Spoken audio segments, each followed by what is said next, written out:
তৃতীয় পরিচ্ছেদের পরবর্তী এবং শেষ অংশ। শ্রীমুখ কথিত চরিতামৃত মধুর সঙ্গে শ্রীবৃন্দাবন দর্শন। শ্রীমুখ কথিত চরিতামৃত মথুর সঙ্গে শ্রীবৃন্দাবন দর্শন 1868। আমি বৃন্দাবনে গেছিলাম সেজবাবুদের সঙ্গে। মথুরার ধ্রুবঘাট যাই দেখলাম অমনি দপ করে দর্শন হলো। বসুদেব কৃষ্ণ কোলে যমুনা পার হচ্ছেন।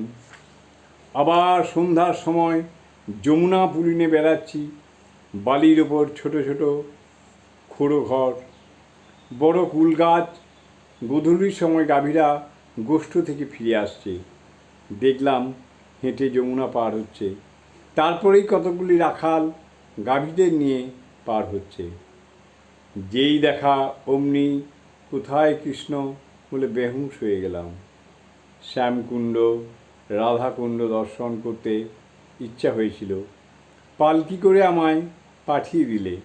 অনেকটা পথ, লুচি জিলিপি পালকির ভিতর দিলে। মাঠ পার হবার সময় এই ভেবে কাঁদতে লাগলাম, কৃষ্ণ রে, তুই নাই, কিন্তু সেই সব স্থান রয়েছে, সেই মাঠ।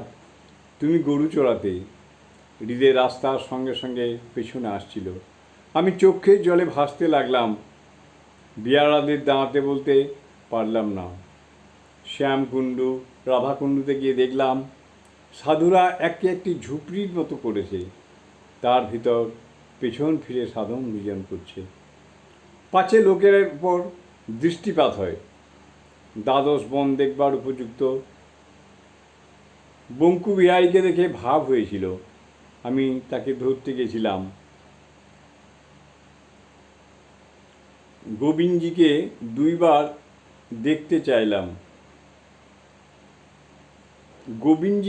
দেখতে চাইলাম না। মথুরায় গিয়ে রাখাল কৃষ্ণকে স্বপন দেখেছিলেন। হৃদয়ে ও সেজবাবু দেখেছিল। দেবী ভক্ত শ্রীকৃষ্ণ সুরেন্দ্রের যোগ ও ভোগ। তোমাদের যোগও আছে, ভোগও আছে। ব্রহ্মর্ষি, দেবর্ষি, রাজর্ষি। ব্রহ্মর্ষি যেমন সুখদেব, একখানি বইও কাছে নাই। দেবর্ষি যেমন নারদ। রাজর্ষি জনক নিষ্কাম কর্ম করে।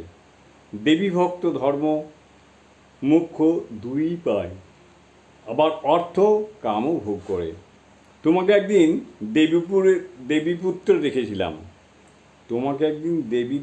দেখেছিলাম। তোমার দুই আছে, যোগ আর ভোগ।